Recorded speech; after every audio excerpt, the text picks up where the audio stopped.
Welcome everyone to the Tobacco Online Policy Seminar TOPS. Thank you for joining us today. I'm Maria Roballo, a research associate at Georgetown University Lombardi Comprehensive Cancer Center. TOPS is organized by Mai Pesco at the University of Missouri, Shi Shang at the Ohio State University, Michael Darden at Johns Hopkins University, Jamie Harman Boyce at the University of Massachusetts Amherst, and Justin White at Boston University. The seminar will be 1 hour with questions from the moderator and discussant.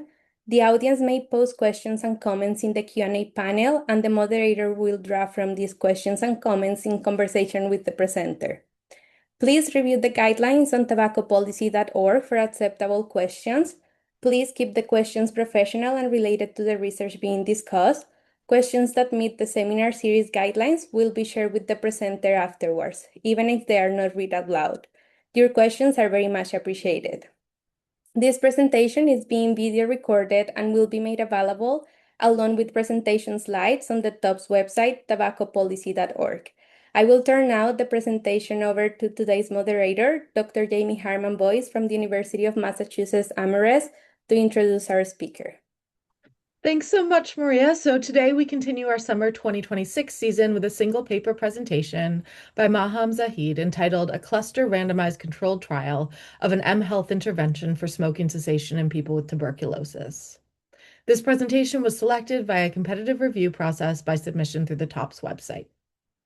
Dr. Maham Zahid is a pharmacist, clinical researcher, and public health professional from Pakistan.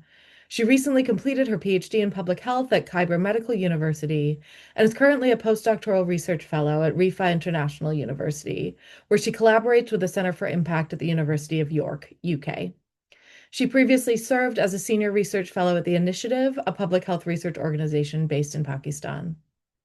Dr. Kamran Siddiqui, a professor of global health at the University of York in the UK, is a co-author of the study and will answer selected questions in the Q&A. Dr. Zahid, thank you for presenting for us today.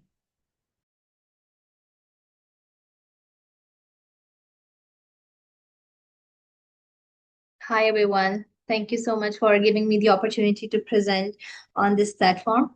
So let me share my screen.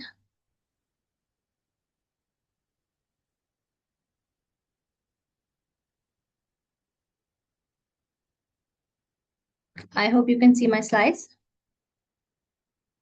We can. Okay, thank you. Okay, so today I'm going to present a cluster randomized controlled trial assessing the effectiveness of mHealth intervention for smoking cessation in people with tuberculosis.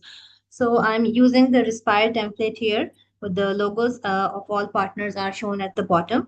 So just to mention here what Respire is a consortium of 7 lower middle income countries, including India, Bangladesh, Pakistan, Malaysia, Indonesia, Bhutan, and Sri Lanka, along with UK.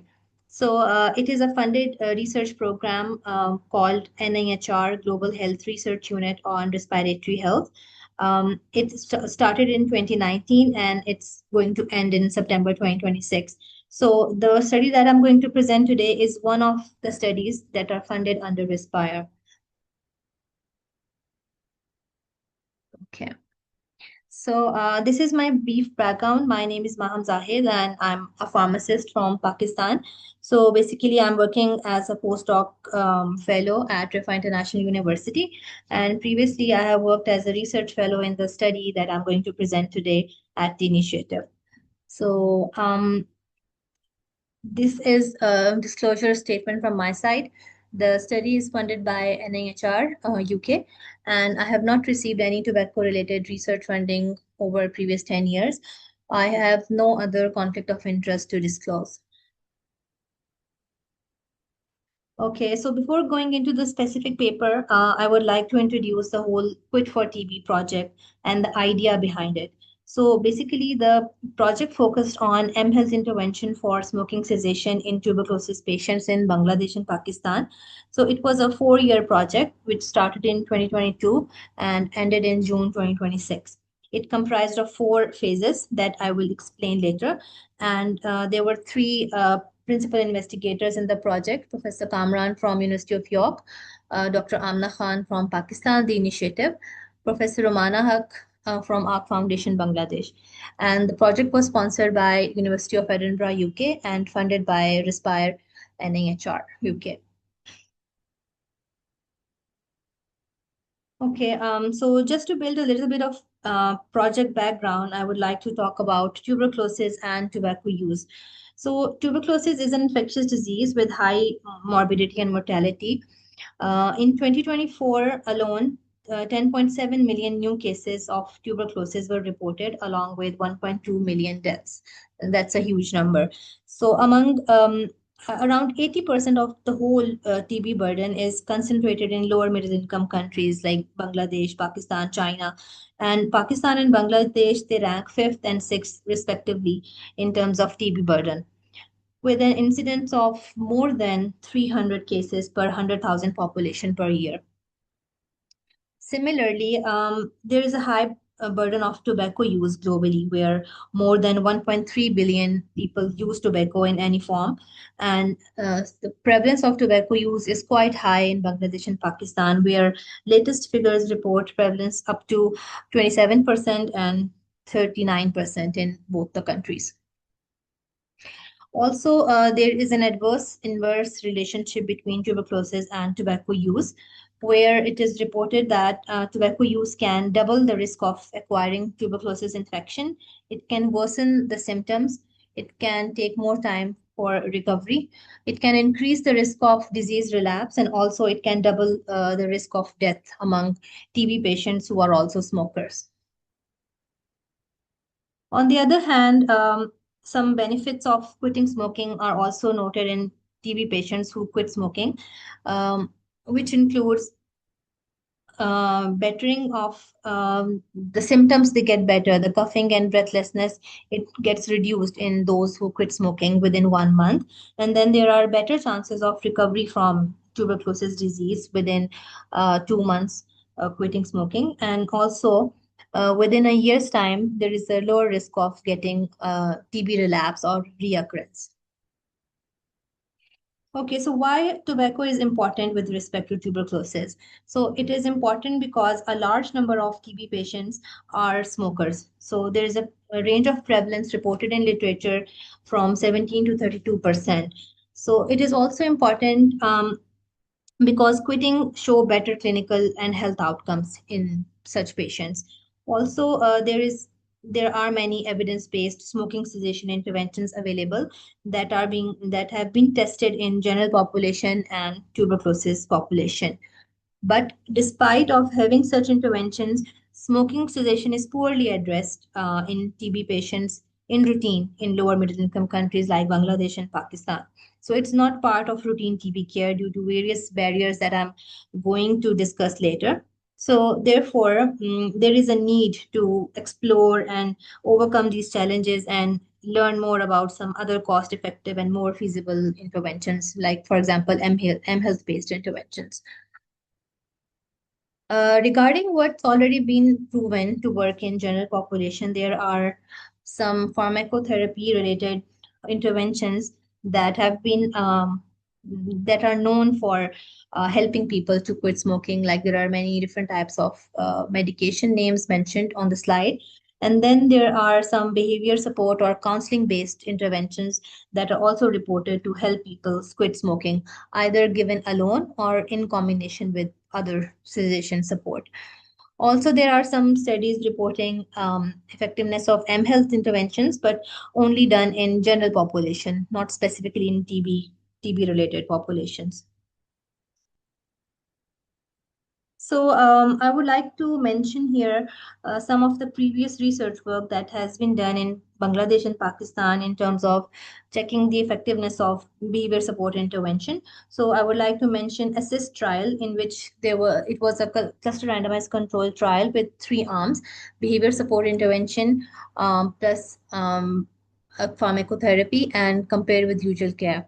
So the results reported high quit rate in both the groups, behavior support intervention alone and in combination with bupropion therapy, compared to usual care, with quite high relative risk. Also, there was another trial published in Lancet Global Health in 2020, conducted in Bangladesh and Pakistan. So it comprised of two arms: behavior support intervention plus cytosine therapy. It's a herbal-based therapy for smoking cessation, and behavior support plus placebo. So a high quit rate was observed in both the arms, and there was no significant difference in quit rate. So we can say that behavior support intervention has a significant impact on smoking cessation, irrespective of medication.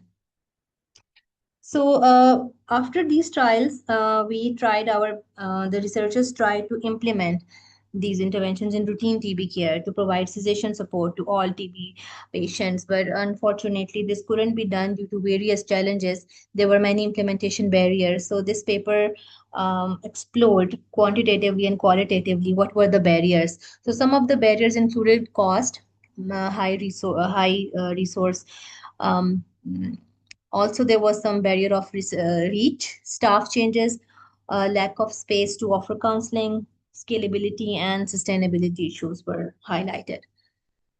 So, in order to overcome these challenges, the Quit for TB trial project was proposed to evaluate or explore more cost-effective, scalable interventions to help quitting in TB patients.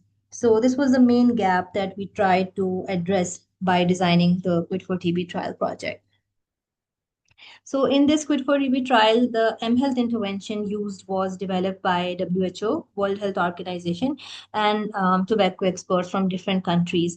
So as suggestion package called MTB Tobacco comprised of information on TB disease awareness, treatment adherence, reminders to visit the clinic, and also included some motivational content on tobacco cessation. So it was a whole package that was designed by the WHO in form of SMS text messages that could be delivered to personal mobile phones to the TB patients. So we used a very simple unidirectional text messages intervention for the purpose of this trial. The protocol of Quit for TB trial was published in BMJ Open in 2025. If you are interested, you can have a look at it. So I'll just touch the four phases just by name. There were four phases included in the trial. The first phase included a PPI or community engagement activity to get feedback on the translated SMS messages and also the study procedure. So it was like a consultation done with community. In phase two, we conducted a pilot study at 4 TB clinics, two in Bangladesh and two in Pakistan, to test the feasibility of our mHealth intervention basically and to check its acceptability. The main phase was the phase three trial where we designed a superiority trial to compare mHealth intervention with usual care. So it was a head-to-head comparison, first time being done in TB population. And after establishing effectiveness of this intervention, we compared it with behavior support intervention in form of a non-inferiority trial in phase four. So just to see if it's as good as behavior support for smoking cessation. And the results of phase four are not yet published, and the phase three paper is published in JAMA, and that's I'm going to discuss in detail. So for this superiority trial, our primary objective was to assess the effectiveness of this mHealth intervention in achieving smoking abstinence at 6 months among patients with TB who smoke compared to usual care or routine care, you can say. So there were some secondary objectives as well, including point abstinence at 9 weeks, also comparison of treatment outcomes, TB treatment outcomes in both groups at the end of treatment, and to check TB treatment adherence at end of TB treatment. So I think before going into details of phase three trial, we can stop here. We can take a pause and see if there are any questions from the audience. Thank you so much. So our discussant today is Dr. Sheila Shenoy, an infectious disease specialist and associate professor of medicine and public health from Yale University. Dr. Shenoy has conducted patient-oriented research in the US and globally on improving diagnosis of TB and prevention of TB. So I'm going to invite Dr. Shenoy at this point to ask some questions, and please, audience, do put questions in the Q&A as well as they come up. Thank you so much. Thank you for the invitation to be here. This is a very exciting study. Dr. Zahid, thank you very much for your presentation so far. It's been fantastic. I thought that, again, that this was a very rigorous, exciting study that undoubtedly will have tremendous public health impact. I was impressed with the development of the tailored intervention, co-developed with local stakeholder input, the use of biochemical verification with the carbon monoxide testing, and particularly with the high retention rates. It was more than 90%. I did have a couple of questions that I'm hoping you can shed some light on. Sure. Thank you. You mentioned the implementation barriers, and I was curious whether education or patient literacy around tobacco use was one of those. I'm curious what the understanding by community members and patients is around tobacco use and smokeless tobacco use. Is there good understanding of the impact of these substances on health? And is the understanding good, but people still have difficulty quitting? Or is it that the education component is also lacking when we think about implementing interventions? Thank you so much, Dr. Sheila, for your question. So I would like to mention that basically there were some feasibility issues, in lower middle income countries, in resource constrained environment, when there is a lot of patient burden in the healthcare setting and the DOT facilitators are too much busy in their routine work, so they do not have much time to offer this counseling to each and every patient. So that was the main barrier. And then, of course, training need. There were frequent staff changes, so training the staff to implement or deliver this behavior support intervention was the main barrier. But you rightly said that education might have been another factor that could have been a barrier. I'm not sure about that. Maybe Professor Kamran can shed more light on this, as he and his team conducted this qualitative study. They had some interviews with TB control program managers and patients, like what were the other real-time challenges and implementation barriers.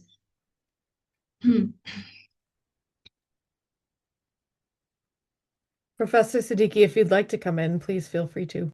Yes, thanks. Thanks very much for your question. So I think you're absolutely right that the awareness among this population was pretty low in terms of tobacco cessation and tobacco and its harms. But actually, that wasn't a barrier. That helped us to get the high quit rates because a lot of people were learning for the first time the harms related to tobacco and especially the links with tuberculosis. So I think in all our trials, we see very high quit rates. And that is in spite of poor awareness. People were very receptive and very engaging. It wasn't the patients, actually, it was the health professionals who just did not have time amongst seeing so many patients and delivering TB care to also then offer counseling. Thank you. That makes sense, given what we know about resource-limited settings, the health infrastructure, the taxed healthcare workers, absolutely. So this kind of intervention could certainly make a huge impact. Thank you. I was also curious about why, when you designed the intervention, you were using daily SMS messages, or what informed the use of the frequency of the SMS messages. I think there's been certainly in the HIV literature that I'm very familiar with, there's a lot of papers, including Cochrane reviews, that suggest that daily messages leads to SMS fatigue and ultimately does not have the intended impact.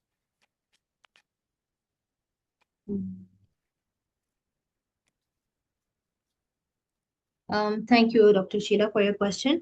So we have basically adapted this WHO SMS package. So it was designed in this way, like there were at least one message daily that was delivered for during the first 2 months, when the patient has to take his medicine daily without any without missing any dose. So these messages were also there to remind them of taking their medication. Also, in the first 2 months, the daily messages made sure that they quit and make habit of not smoking. And then I think in third, fourth, fifth, and sixth month, the frequency of SMS messages reduced. So the major delivery was in the first 2 months, and then we just send them the reminder messages to come and visit the health facility, get their medication refilled. and also to stay away from tobacco use. So yeah, that's it. Great. Thank you so much. Any more questions from you, Dr. Shenoy, at this point? I think I'll have more questions after we go through the study in more detail. Absolutely. And I don't see any questions in the Q&A. Do keep them coming. But I think Dr. Zahid, back over to hear about the results. Sure, thank you. Let me share my screen again.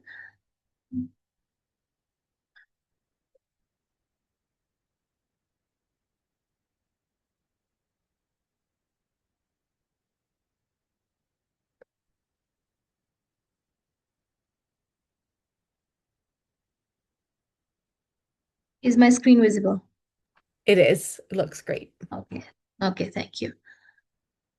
Okay, so coming back to our superiority trial, the paper was published in JAMA in January 2026 this year. So it's basically a cluster randomized control trial.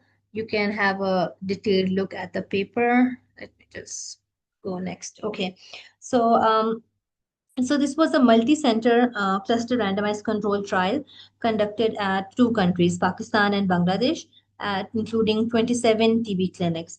And it was conducted from September 2022 to January 2025. The eligibility included adult patients aged 15 or above, either gender, both males and females, diagnosed with drug-sensitive pulmonary tuberculosis. The definition of smoking was that they have been smoking for at least 25 days in previous month before getting diagnosed with tuberculosis, and also willing to quit was one of the eligibility criteria. Access to text messages, ability to read and understand Urdu and Bangla language because our messages were translated in Urdu and Bangla, or availability of someone at home who could read the SMS to them, and of course having consent to participate in the trial. So this was our eligibility, and the total sample recruited in the trial was 1080 TB patients. There were 1043 males.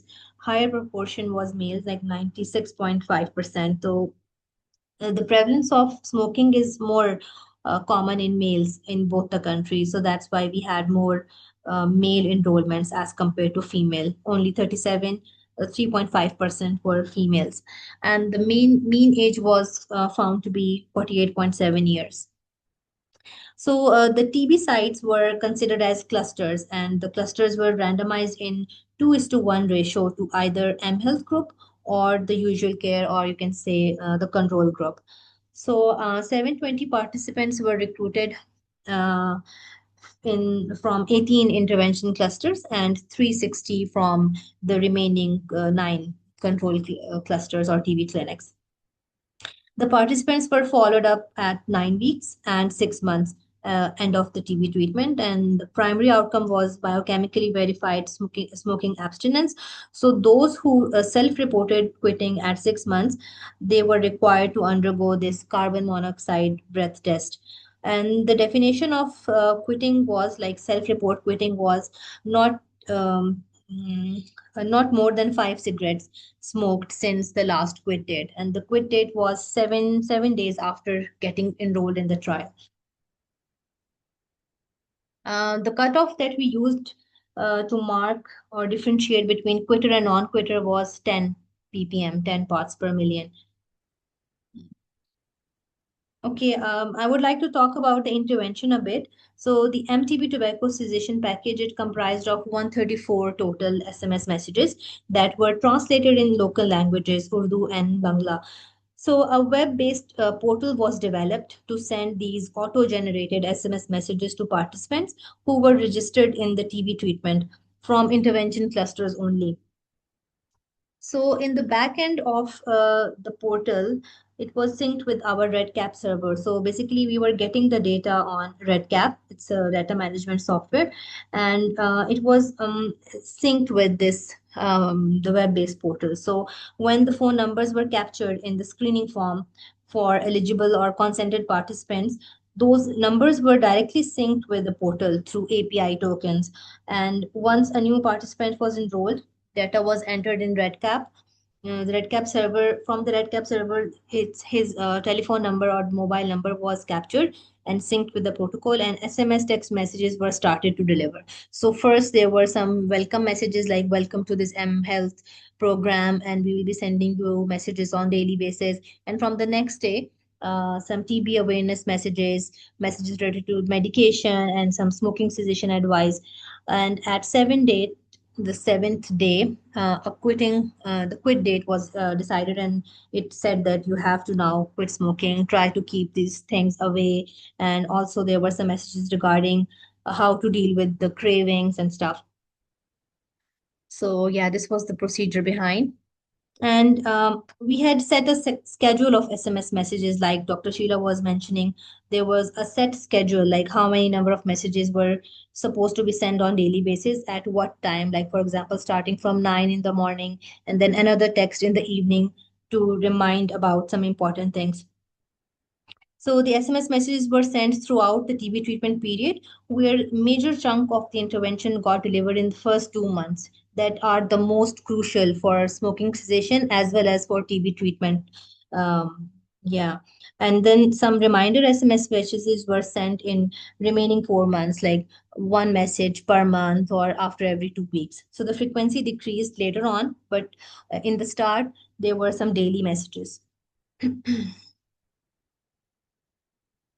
Okay, I would just like to mention before going into this slide, our research assistants from both intervention and control clusters, they used to monitor the participants on weekly basis to make sure that SMS were going through. Because in our country, the trend of changing numbers or mobile phones getting off, switched off, or things like that happened. So they were assigned to monitor on weekly basis, and this practice was done for both intervention and control. Although in control, no SMS messages were being sent, but they used to call the patient and make sure that they're not receiving any message, and also to avoid any bias introduced by just calling the patient. So that's why we followed this monitoring activity.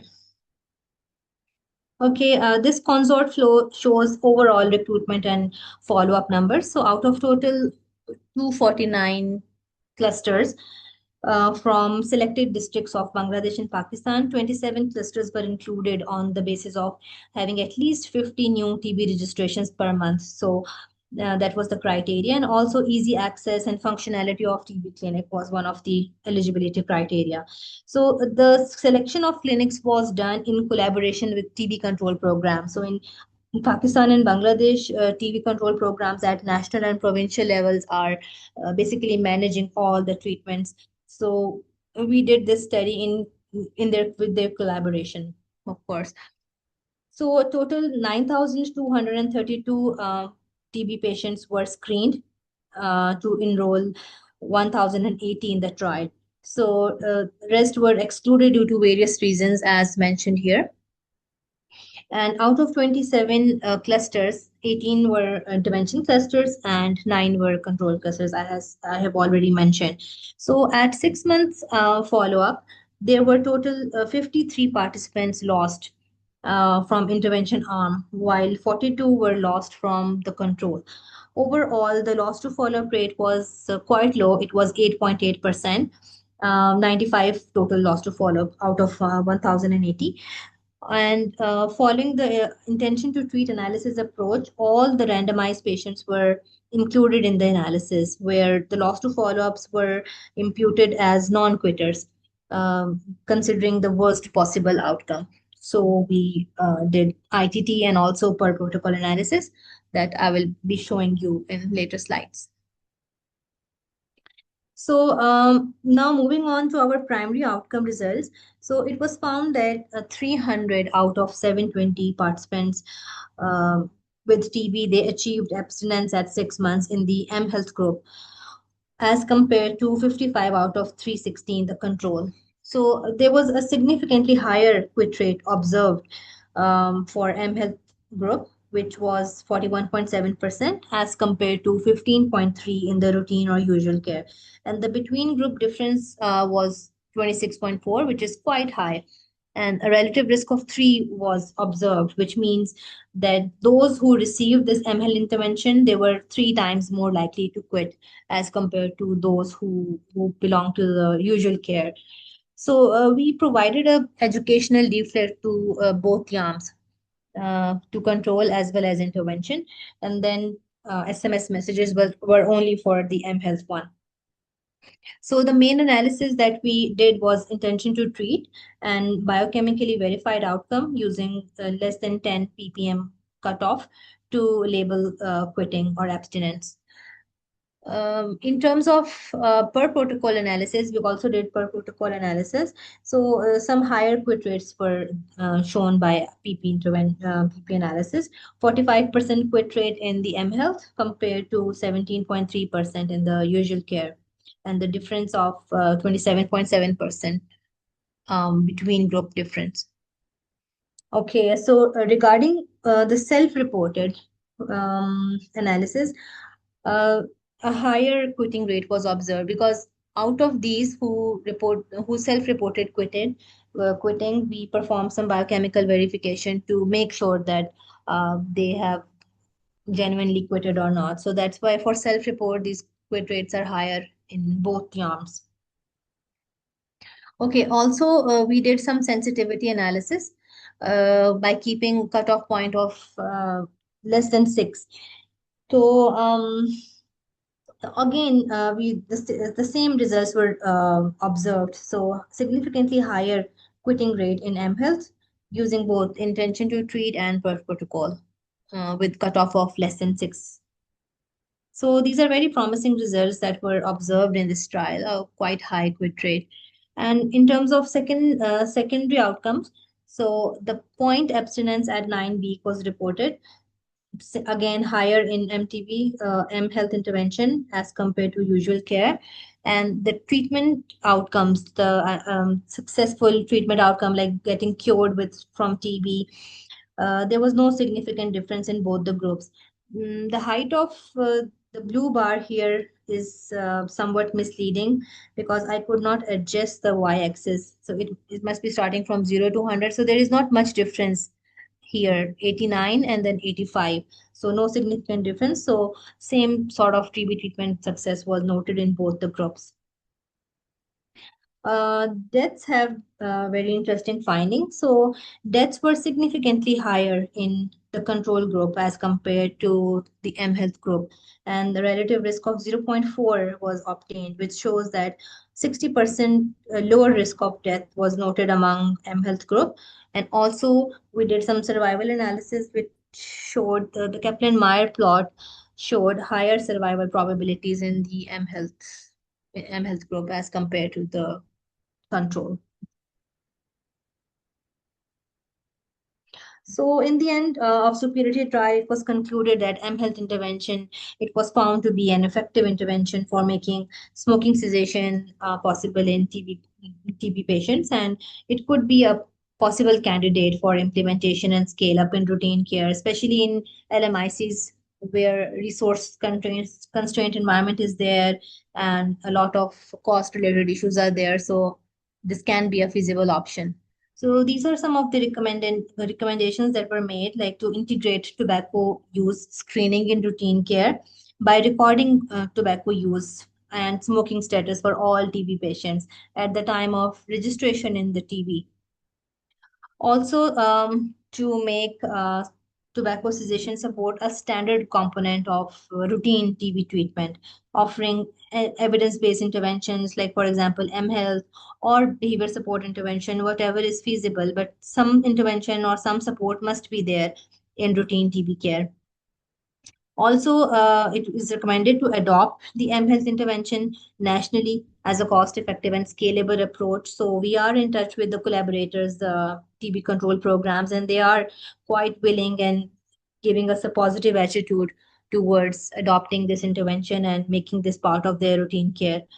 Also, it was recommended to embed tobacco cessation within National TB Strategic Plan by incorporating evidence-based cessation interventions and performance indicators into routine program implementation and monitoring, and also to allocate some sustainable resources and to strengthen partnerships. Because in Pakistan, I'm not sure about Bangladesh, but similar situation I think is there.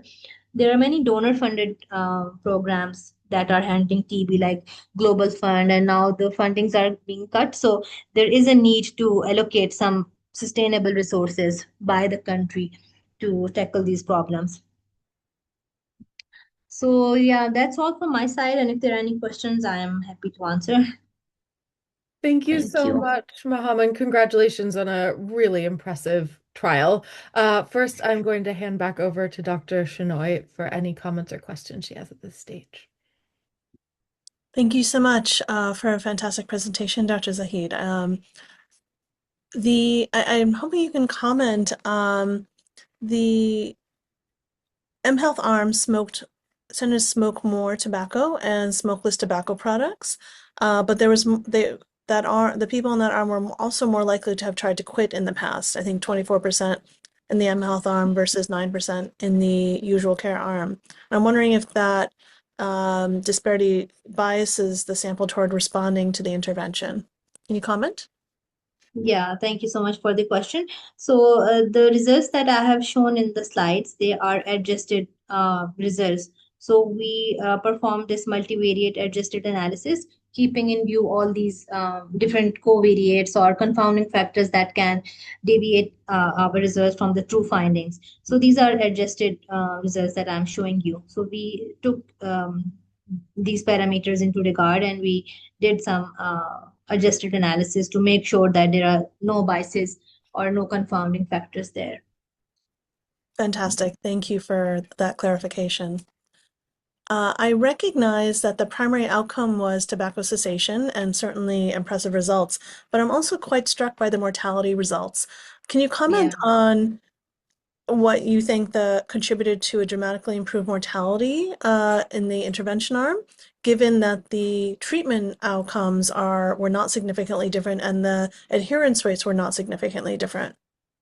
Yeah, we were also very surprised because deaths were part of a secondary outcome. So we cannot truly say that if the intervention had a positive effect on reducing the deaths. But when people quit, the risk of death decreases in TB patients. There is literature present in previous studies.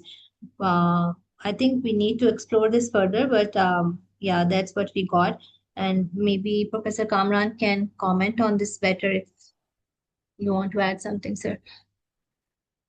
Thank you. I think, Maham, you're right that obviously quitting, even in such a short period of time, can have a positive impact, and it might have contributed to fewer deaths in the intervention arm. The other important thing to note is that the intervention wasn't just about smoking cessation. They were receiving messages to adhere to the treatment and to follow up. And although we did not see a big difference in the treatment adherence between the two arms, but this is data that's routinely collected. And when you rely on routinely collected data, you always question because it wasn't collected for the research purposes. So it is still possible that people who receive messages, not only they quit in high numbers, but they also their TB outcomes might have improved. TB outcome might have contributed to this reduced mortality because they were taking more medicines and they were following up their clinics.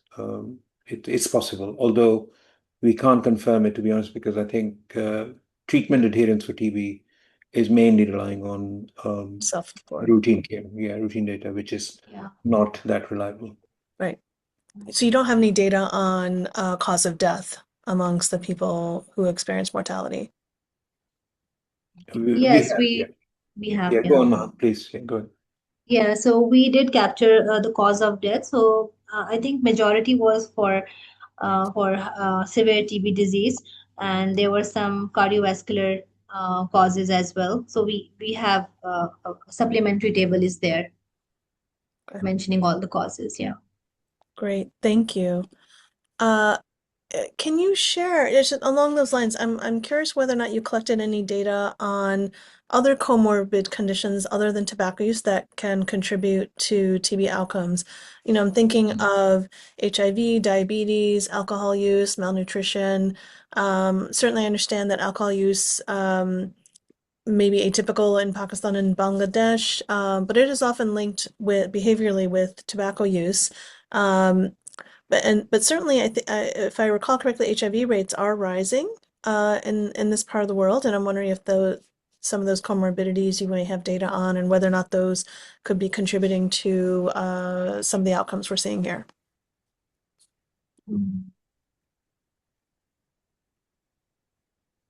Um, yeah, I think we did get some data, the clinic level data on comorbid conditions. I'm not sure about HIV or not, but basically the hypertension, diabetes. So these main variables were captured. So, but I'm not sure about HIV. I would have to look into it in detail and then comment. Yeah. But you're right. Yeah, these comorbidities can have a effect on the outcomes as well. No, thank you. I'd be curious to hear about any further analyses you do with those comorbidities. Lastly, I just wanted to ask, what would it take to get this kind of intervention implemented into routine care? I mean, you mentioned that you've been in contact with the government who seems supportive. I'm curious about phone penetration in the community, in the general community. Would there need to be any investment in the technology infrastructure at a clinic level in order to make this in order to implement this strategy? Yeah, thank you for this question. So recently we had this dissemination event that we arranged with the TB control program managers and other, because this study was done in Punjab district of Pakistan, but we invited other stakeholders, TB control programs from other provinces as well, and we shared our results with them just to take their ownership, just to see how they are thinking, what are the possible ways of going forward, because we have this thing in mind. We want to take this forward and we want to implement this, scale up this intervention, and make it part of the routine care. So for now, there were many positive initiatives from their side. There were some, you can say, they were giving us ideas like how we can do this, because this mHealth portal, it can be embedded into the routine data, the health information system that is going on at the clinic level. We can integrate it in that component as well. And it came from their side. So this shows that they are keen on, they are thinking about how we can strategize, how we can move. So I think it's possible. Of course, some resources will be needed, some facility level, health level changes or ownership will be needed. That can take time, but at least we are glad that they are thinking of doing something about this. They are taking the ownership. They are happy with the results. That's a big achievement from our side. Yeah. Fantastic. We look forward to hearing your progress. Thank you so much. Thank you. Thank you. So if there are more questions, do keep them coming in the Q&A, and I will just take this moment to ask a question as well. So if I'm remembering correctly from the first half of the presentation, there's a fourth phase, a trial that's comparing to, is that in-person behavioral support? Yeah. And what's kind of the rationale behind that, and where are you with that now? Yeah, so basically we wanted to establish, we wanted to see if health intervention is effective, if it contributes towards achieving smoking cessation among TB patients. Once the effectiveness has been established, now we wanted to compare it with already available interventions, that the evidence has already been there. So we wanted to see if it's as good as behavior support intervention. So we hypothesized that it's non-inferior to behavior support. So we have not published the results yet, but maybe I can just comment a little. A high quit rate in behavior support intervention has been seen, and there is a significant difference between the quit rate, higher in behavior support as compared to mHealth. But mHealth has provided us again with a good number. I think it's 35 or 37%, which further confirms whatever we got in this phase 3. It got confirmed in phase 4, but it's not as good as behavior support. Of course, there is an element of face-to-face human interaction, physically counseling. So, but the quit rates are not that bad. Maybe we can, when there is nothing in routine care, going with mHealth, it's going to make a difference. So if not BS, then at least mHealth should be taken up by the TB program and try to be make a part of routine TB care. Thank So you. our paper will be inshallah published soon, and we will share it with you guys. Yeah. Look forward to seeing it. Kamran, did you want to come in? Yeah, I think we've blown up chances of us for another webinar on this topic by giving away the results. Yeah, I mean, I think you asked about the rationale. So I was actually quite surprised. I mean, Jamie, you've been involved in so many Cochrane reviews, so you know this. That I was quite surprised that actually there are very few head-to-head trials that compare few. mHealth with. Yeah. And yeah, I think hardly 2 or 3. So, and it's such an important question for the settings that we work in, because relying on human-delivered face-to-face intervention is great, but it's problematic because just health professionals don't have time. So mHealth offers an alternative, good alternative. But is it as good or half as good, or that question has not been answered. So that's why we were keen to do it, because we can then present both options to our policymakers. That here you have a cheaper, scalable intervention, but this is the effect size, and here you've got an intervention that is probably more effective, but costs more and relies on human delivery. Do you do any sort of cost effectiveness analysis alongside this? Yeah, we have. Yeah. Okay, great. I don't So want you to that give it too that much I won't away. reveal the Yeah, results. exactly. Save that. I'll wait for Save the that next for another invite. topic. Excellent. But you're absolutely right. There's interestingly a dearth of head-to-head trials looking at these. So this is going to be a really important contribution to the literature. I look forward to seeing it. Okay, well, if there aren't any more questions from our audience, I will hand over to our MC to close us out. Thank you so much. This was a wonderful presentation. And again, congratulations on a really fantastic trial. And we look forward to seeing the next one as well. We're out of time. Thank you to our presenter, moderator, and discussant. Finally, thank you to the audience of 98 people for your participation. Have a top-notch weekend.